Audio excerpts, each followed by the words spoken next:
మరి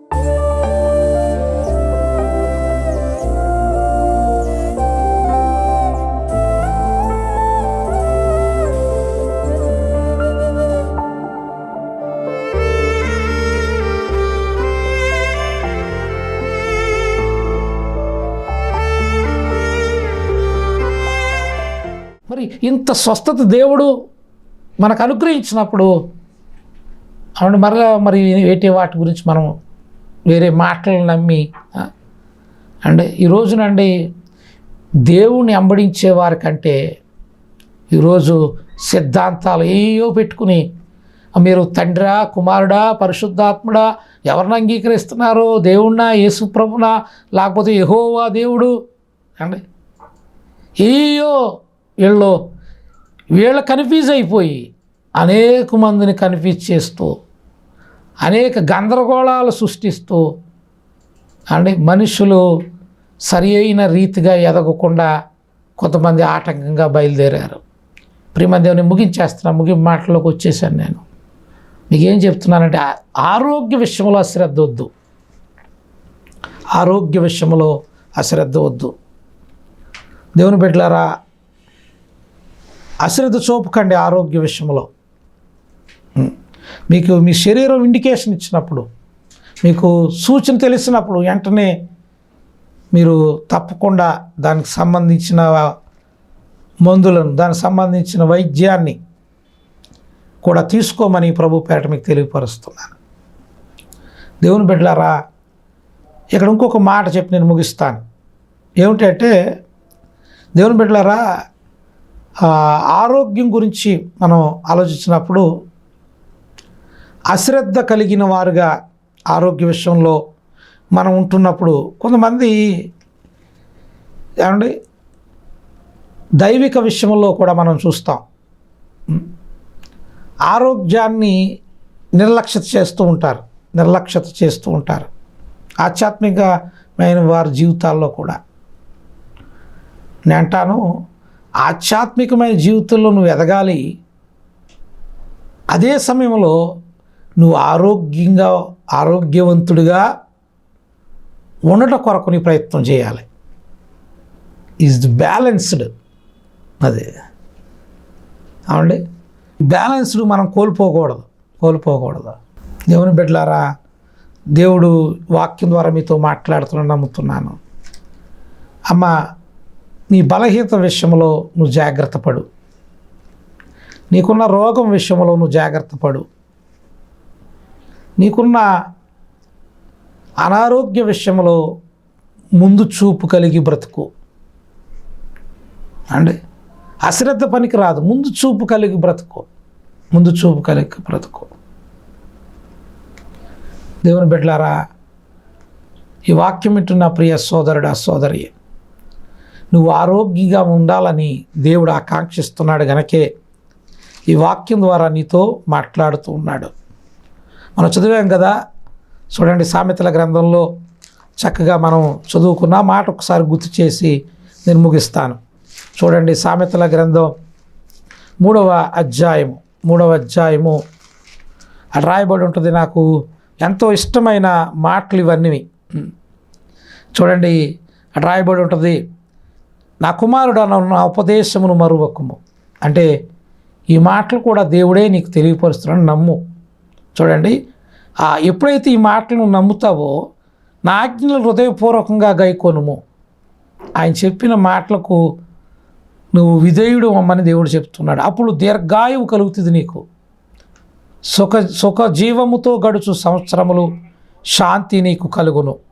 8వ వచనం చదివితే, అప్పుడు నీ దేహమునకు యెహోవా యందు భయభక్తులు కలిగి చెడుతనమును విడిచిపెట్టుము. దేవుని బిడ్డలారా, ఇక్కడ ఒక మాట చెప్పాలి. దేవుని బిడ్డలారా, మనం చేసే చేష్టల వల్ల కూడా మనం బలహీనం అయిపోతాం. నిజమండి, మనం చేసే పాప పనుల వల్ల కూడా మనం బలహీనలు అయిపోతాం. కాబట్టి మందు త్రాగొద్దు, ఇది ఆరోగ్యానికి హానికరం అని మనకి చాలా వాటిల్లో ప్రభుత్వం మనకి తెలియపరుస్తూ ఉంటుంది. మన క్రియలు సరైనవి కాకపోతే మనం బలహీనలు అవుతాం. చేతులారా మన జీవితాన్ని మనం నాశనం చేసుకుంటూ ఉంటాం. చేతులారా మన బలహీనతలు మనం కొని తెచ్చుకుంటూ ఉంటాం. త్రాగొద్దని, వ్యభిచరించొద్దని, ఏమండి ఇవన్నీ దేవుడు చెప్పాడు. ఒకవేళ వాటిని మీరి మనం వెళితే, ఎదరికెళితే దేవుడే చెప్పాడు కదా, పాపం పరిపక్వమై మరణాన్ని కంటదట. మరణాన్ని కంటది, పాపం నిన్ను పట్టుకుంటుంది అన్నాడు దేవుడు. అంటే మన క్రియలు సరిలేకపోతే అవి మనం బలహీనులుగా చేయడమే కాదు, మనం ఈ లోకయాత్ర ముగించటానికి లేక అర్ధాంతరంగా మన జీవితం మనం కోల్పోవడానికి కారణమవుతాయి అన్న సత్యాన్ని ఈ వాక్యం ద్వారా మీకు తెలియపరుస్తున్నాను. దురాశ గర్భం ధరించి అండి, పాపం గర్భం ధరిస్తే ఏం కంటదట? మరణాన్ని కంటదంటండి. మరణాన్ని కంటదే. నీ చేష్టలు సరిగ్గా ఉన్నాయా? నీ క్రియలు సరిగ్గా ఉన్నాయా? నీ క్రియలు లేకపోతే, ఎందుకంటే ఇక్కడ చూడండి ఎంత చక్కగా చెప్పాడు దేవుడు. నీ ప్రవర్తన అంతటి యందు ఆయన అధికారమునకు ఒప్పుకొనుము, అప్పుడు ఆయన నీ త్రోవలను సరళము చేయును. నేను జ్ఞానిని కదా అని నువ్వు అనుకోనవద్దు. ఎంత చక్కగా చెప్పాడండి. మన ప్రవర్తన సరిగా లేకపోతే మనం బలహీనలు పాలైపోతాం అని దేవుడు చెప్తున్నాడు ఇక్కడ. మన అలవాట్లు సరిగా లేకపోతే మనం బలహీనలు పాలైపోతామని దేవుని వాక్యం చెప్తా ఉంది. అంతేకాదు, యెహోవా యందు భయభక్తులు కలిగి చెడుతనమును విడిచిపెట్టుము. చెడ్డ వాటిని విడిచిపెట్టండి. అసహ్యకరమించమైనవి, వాసన కొట్టేవి, ఎలపురం కలిగించే అలవాట్లను విడిచిపెట్టండి. అంటే సామెతల గ్రంథంలో ఎన్నో విషయాలు దేవుడు రాస్తూ వచ్చాడు. త్రాగుతూ అండ్ హేతువు లేని గాయాలు పొందుతాడట. హేతువు లేని గాయాలు ఏమండి, ఎవరు ఏమండి కొట్టినవి కాదు అవి, దానికి కారణమేముండదు. వాళ్ళ అలవాట్లు సరి లేకపోతే వారు తాగిన మత్తులో పడి అనేక చూడండి హేతువు లేని గాయాలు వారు కలుగుతాయని దేవుడు తెలియపరుస్తూ ఉన్నాడు. దేవుని బిడ్డలారా, మనం అలాగూ ఉండకూడదు. మన క్రియలు జాగ్రత్తగా ఉండాలి. సామెతల గ్రంథం అంటాడు కదా, చెప్పాడు, అప్పుడు నీ త్రోవల సరళం యెహోవా యందు భయభక్తులు కలిగి చెడుతనం విడిచిపెట్టుము, అప్పుడు నీ దేహమునకు ఆరోగ్యం కలుగుతుంది. నీ క్రియలు సరిగా లేకుండా నీకు ఆరోగ్యం రాదు. అప్పుడు ఎప్పుడు చెడుతనం, చెడు చేష్టలు, చెడు క్రియలు, చెడు ప్రవర్తన, చెడు యొక్క విధానాలను మార్చుకుంటే, వాటిని విడిచిపెడితే అప్పుడు నీ దేహమునకు ఆరోగ్యం కలుగుతుంది. కొంతమంది ఎలాంటి వాళ్ళు అంటే సమయం ఉన్నప్పుడేమో దేవుడి మాటలు పక్కన పెట్టేసి ఇష్టానుసారంగా తాగి తిరిగి ఇష్టానుసారంగా బ్రతికేసి, దేవుడి మాట అంటే లెక్క లేకుండా, ఎన్నిసార్లు చెప్పినా గద్దింపునకు లోబడకుండా తిరిగేసి ఇష్టానుసారంగా కొంతెచ్చేసుకుని అన్నీని ఆఖరిలో మాత్రం దేవుణ్ణి, ప్రభువా నా రోగాన్ని స్వస్థపరచు, నా రోగాన్ని బాగు చేయి, ప్రభువా తట్టుకోలేకపోతున్నాను, భరించలేకపోతున్నాను. అవునండి, ఎంత అవివేకమైన ప్రార్థన ఇది కదా.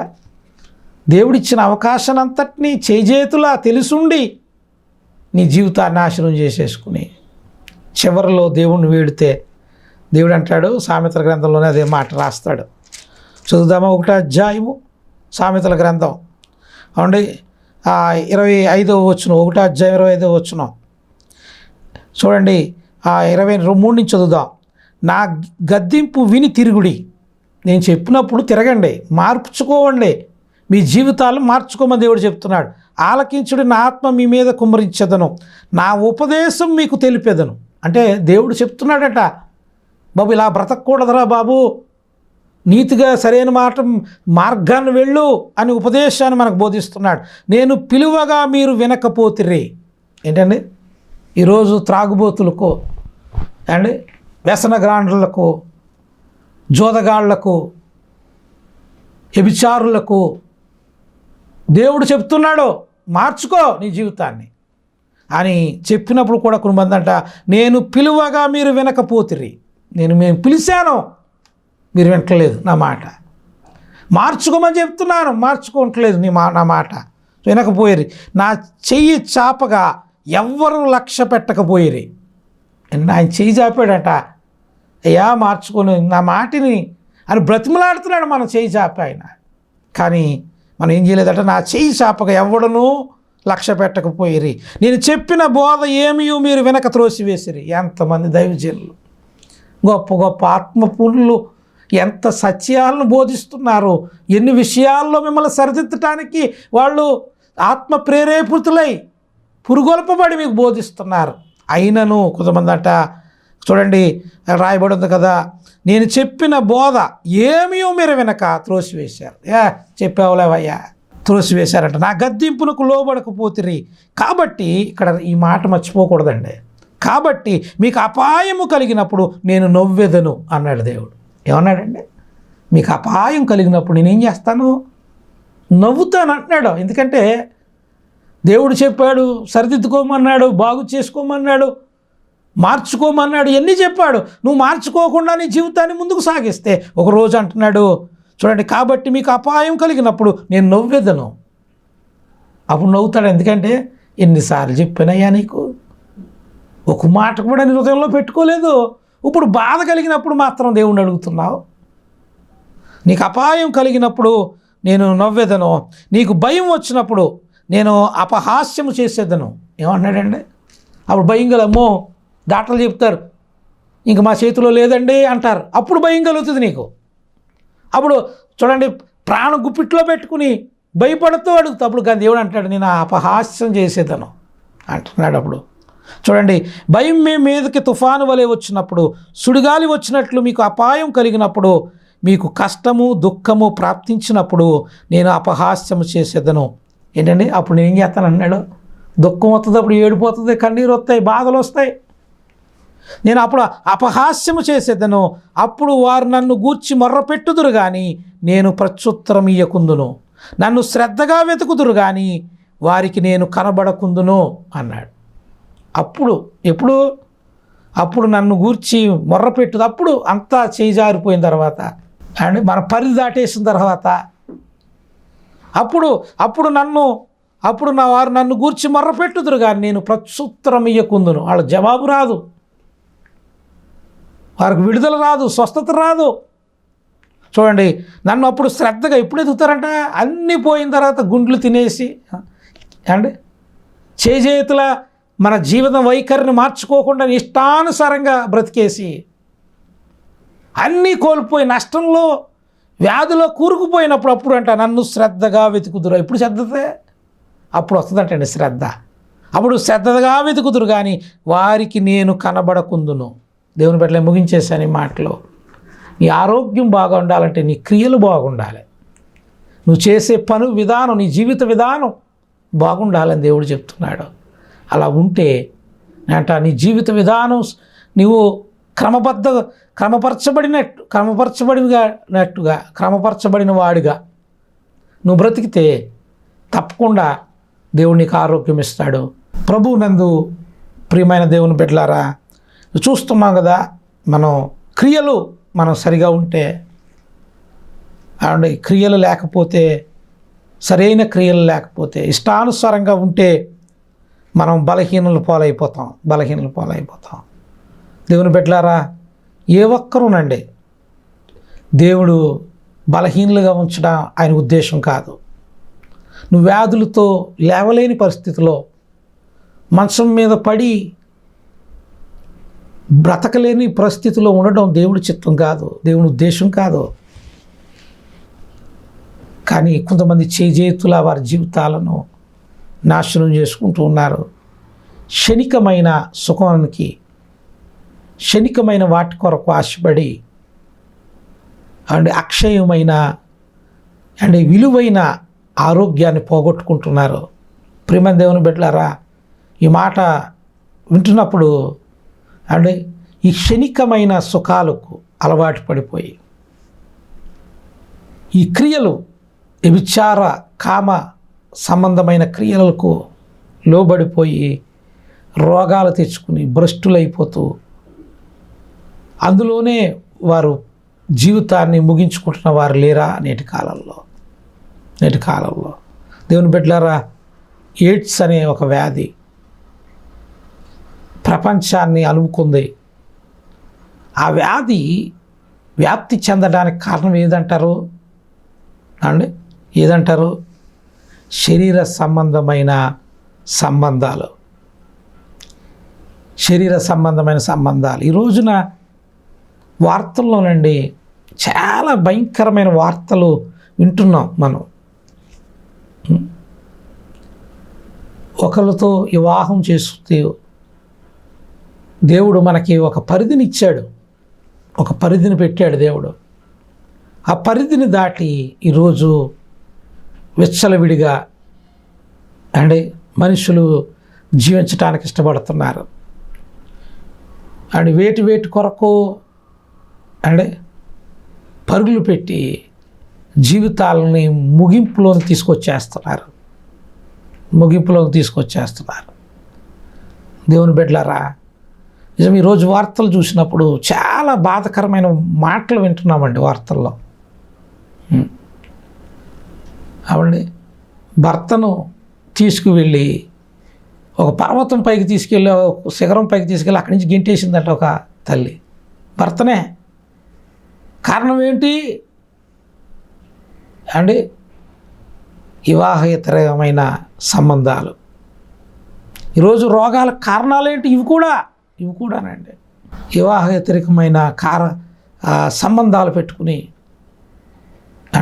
అక్రమ సంబంధాలు పెట్టుకుని వారి జీవితాలను నాశనం చేసుకుంటున్నారు. ప్రియమైన దేవుని బిడ్డలారా, ఈ వాక్యం ద్వారా మీకు తెలియపరుస్తున్నాను, దయించి ఇటువంటి వాటిల్లో మీరు ఉంటే ఇదే అనుకూలమైన సమయం. మీ జీవితాలు మీరు సరిదిద్దుకోండి. దేవుని బిడ్డలారా, నేను అంటాను, క్షణికమైన సుఖాను కొరకు ఆరాటపడి మీ జీవితాలు మీరు ముగించుకోవద్దు, జీవితాలు నాశనం చేసుకోవద్దు. దేవుని బిడ్డలారా, ఇక్కడ ఇంకొక మాట మీకు నేను తెలియపరుస్తాను చూడండి. అప్పుడు మీ దేహమునకు ఆరోగ్యమును, మీ ఎముకలకు సత్తువయు కలుగును. ఎప్పుడు కలుగుతుంది? ఎముకలకు సత్తువు కావాలి, కాలుష్యం పెరగాలి. దాన్ని ఏమంటారు? కాలుష్యం కాదు, క్యాల్షియం అనుకుంటా. అది మన ఎముకల్లో గట్టిగా ఉంటే, కాల్షియం ఎక్కువ ఉంటే మన ఎముకలు గట్టిగా ఉంటాయి. కానీ ఇక్కడ ఏమంటున్నాడు దేవుడు? అప్పుడు మీ దేహమునకు ఆరోగ్యం, మీ ఎముకలకు సత్తువయు కలుగును. అండ్ ఎప్పుడు కలుగుతుంది ఇవన్నీ అంటే చెడు పనులు మానేస్తే, చెడు విధానాలను విడిచిపెడితే మీకు ఆరోగ్యం కలుగుతుంది, మీకు సత్తువు కలుగుతుంది, మీకు బలం కలుగుతుంది, మీరు దీర్ఘాయువులై మీరు సుఖజీవముతో గడుచు సంవత్సరాలు మీకు కలుగుతాయి. దేవుని బిడ్డలారా, ఆరోగ్య విషయంలో అశ్రద్ధ వద్దు. కొంతమంది ఇంకొక మాట నేను ముగించేయడానికి ముందు ఒక మాట చెప్తున్నాను. ఒకటి, క్రియల వల్ల కూడా మనం ఆరోగ్యాన్ని పోగొట్టుకుంటున్నాం. ఇంకొక మాట ఏమిటి అంటే, ఆరోగ్యాన్ని మనము పోగొట్టుకోవడానికి, ఆరోగ్యం లేకుండా ఉండటానికి కారణాలు ఏంటి అంటే, కొంతమంది వారి జీవితం జరగబోయే వాటి విషయంలో, లేకపోతే ఏదో జరిగిపోతుందని, ఏదో అయిపోతుందని, ఏదేదో వాళ్ళు ఊహించుకుని లేక నేంటాను ఏదో ఒక చూడండి భయముతో, ఏదో ఒక ఆందోళనతో వాళ్ళు ఉండడం ద్వారా కూడా మనం అనేక రోగాలు కొని తెచ్చుకుంటాం. చూడండి, ఒక ఆయన అన్నాడు, ఈ నేటి కాలంలో అంటే ప్రతి రోగానికి మందులు వస్తున్నాయి, వైద్యం ఉంది అని చెప్తున్నాడు. కానీ మనోవేదనకి మందు లేదు. అంటే బెంగ, లేకపోతే కుమిలిపోవడం, లేకపోతే ఒంటరిగా నిన్ను నీవు తక్కువ చేసుకుంటూ, నిన్ను నీవు కుమిలిపోయి నీ జీవితం మీద నీకు ఆశ లేకుండా నిరాశతో బ్రతకడం వల్ల కూడా కొన్ని రోగాలకు కారణాలు అవుతాయి. దేవుని బిడ్డలారా, బెంగ. నేను అంటాను, మనము నిరీక్షణ లేని వారికైతే ఇవన్నీ ఉంటాయి. బెంగ పెట్టుకుంటారు వాళ్ళకు కలిగిన సమస్యలు బట్టి, ఇబ్బందులు బట్టి, నష్టాన్ని బట్టి. కానీ నిరీక్షణ కలిగిన వారుగా మనం ఒక మాట చెప్తాను. అపోస్తుడైన పౌలు గారిని, ఆయన్ని ఏ తప్పు చేయకుండా, ఆయనలో ఏ లోపము లేకపోయినా ఆయన పైన కొన్ని నేరారోపణలు చేసి ఆయన చెరసాలలో బంధించారు, శిక్షకు గురి చేశారు. గురి చేసినప్పుడు ఆయన ఎంతగా బెంగపెట్టేసుకోవాలి, ఎంతగా కుమిలిపోవాలి, ఎంతగా ఆందోళనకు వెళ్ళిపోవాలి. ఆయన, అయ్యో నేను చెయ్యని తప్పుకు నన్ను ఇంత ఈ చెరసాల్లోకి తీసుకొచ్చి నన్ను బంధించారని ఆయన ఆవేదనతో నేంటాను ఆయన కుమిలిపోయి అనేక రోగాల బారిన పడాలి ఆయన కదా. కానీ అటువంటి పరిస్థితులు అంటాడు, ఆనందించుడి. మరలా చెప్తున్నాను, ప్రభువునందు ఆనందించండి. ఆయన మనం పొందిన రక్షణ బట్టి, అంటే నేను దేవుని తెలుసుకున్నాను అందుబట్టి నీకు వందనాలు. నిజమే, ఎట్టి పరిస్థితులు, ఎట్టి వ్యతిరేకమైన పరిస్థితులు, సందర్భాలు, లేకపోతే ఘటనలు మన జీవితంలో జరిగిన మనము చూడండి బెంగ పెట్టుకోవాల్సిన అవసరం లేదు. ఎందుకంటే ఈ లోకం మనకు శాశ్వతమైంది కాదు. మనం నిత్యత్వము, దేవుని రాజ్యం మనకు శాశ్వతమైంది. మనం అక్కడ ఉండవలసిన వారం, అక్కడే మన నిత్య నివాసం, స్థిరమైన పట్టణం, పునాదులు కలిగిన పట్టణం. ఆ పట్టణం మనదే. ఈ లోకంలో శ్రమలు, ఈ లోకంలో ఉన్నప్పుడు మనకు శ్రమలు కలుగుతాయి, శ్రమలు వస్తూ ఉంటాయి. కొన్ని మనల్ని నలగొట్టే పరిస్థితులు, మనల్ని ఇబ్బందులు పెట్టే పరిస్థితులు, మనల్ని కృంగదీసే, లేకపోతే మనల్ని నష్టాన్ని పాలు చేసే పరిస్థితులు ఉంటాయి. అయితే వాటిల్లో మనం కృంగిపోయి బలహీనులం కాకూడదు, కానీ దేవుని బట్టి ధైర్యంగా బ్రతకాలి. దేవునికి స్తోత్ర, హల్లెలూయా. నిజమేనండి. అంటాను, ఒక సేవకుడు, నేను ముగింపు మాటలో చెప్తున్నాను, ఒక సేవకుడు అండి, సేవ కొరకు దేవుని చేత పంపబడ్డాడు. ఒక ప్రాంతానికి వెళ్ళాడు, అక్కడ సేవ చేయడం కొరకు. ఆయనకి ఒక కుమార్తె, మరి నాకు గుర్తులేదు, కానీ ఒక బిడ్డ ఉన్నాడు, పెద్ద బిడ్డ. ఒక 8-9 సంవత్సరాల తర్వాత ఒక 2 బిడ్డలు పుట్టారు. చాలా సంవత్సరాల తర్వాత 2 బిడ్డలు వచ్చి పుట్టారు. ఇప్పుడు ఈ బిడ్డలు పుట్టిన తర్వాత సేవకి వెళ్ళారు, వాళ్ళు సేవ చేయడానికి వెళ్ళారు. వెళ్ళినప్పుడు సేవ చేస్తున్నారు, సేవ చేసే కొత్తలో 1 సంవత్సర కాలం కూడా ఇంకా గడవలేదేమో అవండి. ఇలా జరుగుతున్నప్పుడు ఆ పిల్లలు అక్కడెక్కడో కాలం ఉంటే వాళ్ళు ఎదిగించి కొంత పెద్దవాళ్ళు అయ్యారు. ఒక 4-7-8 సంవత్సరాలు అలా వచ్చిన సమయాల్లో అంటే వాళ్ళు కాలువ దగ్గర ఉంటే ఆ కాలంలో కాళ్ళు కడుక్కున్న మొత్తం మీద వెళ్ళి ఇద్దరు ఆ కాలువలో మునిగిపోయారు. ఆ సేవకుడు ఒక పిల్లలు మునిగిపోయి ఆ సేవకుడు 2 పిల్లలు చనిపోయారు. అంటే ఎంత ఆందోళనకి వెళ్ళిపోవాలి అసలు. నేను అంటాను, చాలామంది ఏమని ఆలోచిస్తారంటే, ఏమని అనుంటారంటే ఆయన్ని, అయ్యా నువ్వు సేవ అన్నావు, యేసు ప్రభు సేవ చేస్తాగానే వచ్చావన్నావు, నీ బిడ్డలనే నీ దేవుడిని కాపాడలేదు నీకు అని ఎన్ని మాటలను ఉంటారు ఆయన్ని,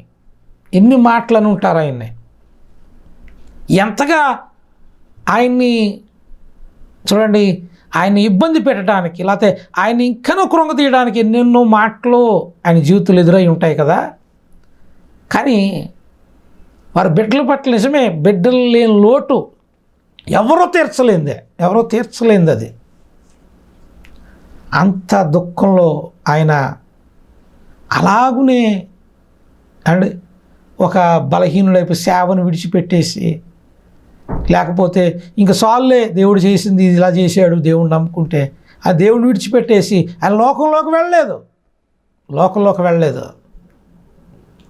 ఆయన సేవలో నిలబడి నేటికి ఈ రోజుకి ఆయన సేవ చేస్తూ అనేక మంది బిడ్డలను రక్షించాడు. ఆయన అనేకులను రక్షణ మార్గంలో నడిపించాడు.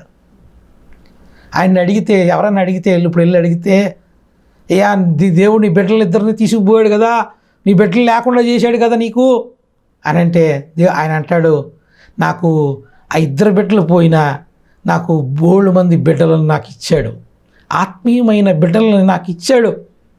ఎంత ధైర్యం అండి ఆయనకి, ఎంత దృఢమైన నిశ్చయత, ఎంత దృఢమైన అటువంటి మనోధైర్యాన్ని ఆయన కలిగి ఉన్నాడు. ఆ ధైర్యం కలిగి ఆయన కృంగిపోకుండా దేవుని సేవ చేస్తూ ఉన్నారు. మొన్న ఆయన కలిశాను నేను, ఆ సేవకుడిని, అంటే ఆయన చూశాను. నిజంగా ఎంత గొప్ప ధైర్యవంతుడు, ఎంత చూడండి మనోధైర్యం కలిగిన వాడు ఆయన దేవునిలో. అంటే ఆయన ఎంతగా విశ్వాసం కలిగి బ్రతికాడు.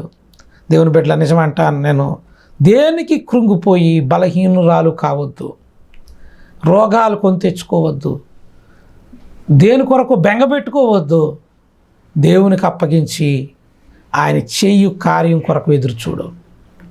దేవుని బిడ్డలారా, మీకు ఆఖరిగా చెప్తున్నాను, మీరు దయించి మీకు కలిగిన బలహీనతల్లో చేజేతులా మీరు తెచ్చుకోవద్దు. మీరు ఆరోగ్యవంతులుగా ఉండాలని దేవుడు ఆకాంక్షిస్తున్నాడు. మీరు ఆరోగ్యంగా బ్రతకాలని దేవుడు కోరుతున్నాడు. దాని కొరకే దేవుని యొక్క ఆశ, దేవుని యొక్క ఉద్దేశం. దేవుని బిడ్డలారా, మనం అందరం ఆరోగ్యంగా బ్రతకాలి, ఆరోగ్యంగా ఉండాలి. కాబట్టి దేవుడు మనల్ని ఆరోగ్యమైన కరమైన జీవితాన్ని మనం కలిగి ఉండాలి దేవుడు కోరుతున్నాడు. అట్టి కృప దేవుడు మనకి దయచేయునుగాక. ఆమేన్. ప్రార్థన చేసుకుందాం. కళ్ళు మూయండి, ప్రార్థన చేద్దాం. మహాపరిశుద్ధుడైన తండ్రి, మహిమ కలిగిన దేవానికి వందనాలు. ప్రభువా, నిజమే నేటి కాలంలో అనేకులు బలహీనులుగా ఉంటున్నారు. అనేక రోగాలు, అనేక భయంకరమైన వ్యాధులతో బాధపడుతూ ఉన్నారు. ప్రభువా, ఈ వాక్యం వింటున్న వారు ఎవరైనా బలహీనతతో ఉంటే అయ్యా, వారి ఎడల నీ కనికరం, నీ దయను చూపండి. నీ గాయపడిన హస్తము చేత ఇప్పుడు ప్రార్థిస్తూ ఉండగా ప్రభువా, అవునయ్యా, నీ హస్తము వెళ్ళి వారి తాకిటకు నీ కృపనివ్వండి. వారిని దర్శించండి. వారిని యేసు నామములో వారికున్న బలహీనత, సిరి నుండి సిరిపాదం వరకు ఉన్న ప్రతి బలహీనత యేసు నామములో విడుదల ఆజ్ఞాపిస్తున్నాను. గొప్ప విడుదల దయచేయండి, గొప్ప స్వస్థతను దయచేయండి. నిరీక్షణ కలిగి, ధైర్యం కలిగి, ఆరోగ్యకరంగా ముందుకు సాగే కృప దయచేయమని యేసు నామమున ప్రార్థిస్తున్నాను తండ్రి. ఆమేన్. ఈ పరిచర్య మీకు ప్రోత్సాహకరంగా ఉంటే తప్పకుండా ఒక ఫోన్ కాల్ చేయండి. మీ కొరకు ప్రార్థన చేయబడుతుంది. మీ కొరకు ప్రార్థన చేయడానికి మేము ఎప్పుడూ సిద్ధంగా ఉన్నాం. మీ బలహీనతల్లో కూడా మీ కొరకు ప్రార్థన చేస్తాం. దేవుడు ఈ మాటలను దీవించునుగాక. ఆమేన్.